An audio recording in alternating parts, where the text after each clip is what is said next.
Isa si Maria Fema Duterte sa mga member of the board ng Nayong Pilipino Foundation.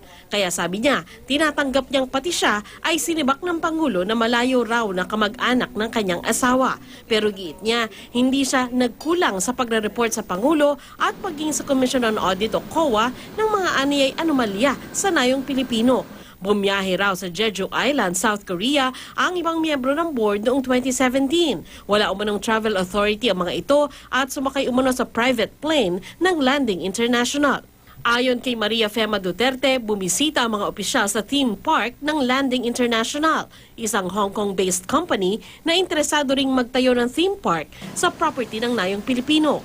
Laman din ang Commission on Audit Report noong June 4 ang questionable umanong pag-lease o pagpapaupa sa Landing International ng 9.5 hectares na property sa Parañaque.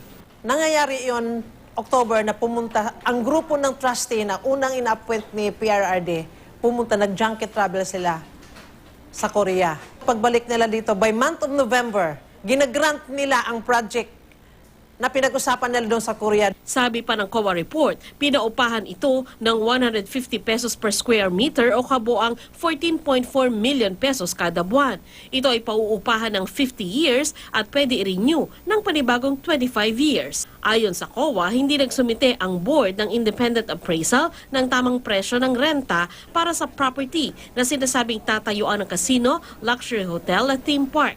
Kahapon, sinabi ng Malacanang na pumasok ang Nayong Pilipino Board sa transaksyong lugi ang Pilipinas. Before ako nagsampa ng kaso sa Ombudsman, pinaalam ko sa Office of the President. Sinikap namin kunan ng payag ang dating Nayong Pilipino Chairperson Patricia Ocampo pero hindi ito nagpaunlak. Kahapon, naging emosyonal si Ocampo sa groundbreaking ng proyekto na nakasabay naman ng pag-aanunsyong sinibak na siya at ang buong board ng Nayong Pilipino.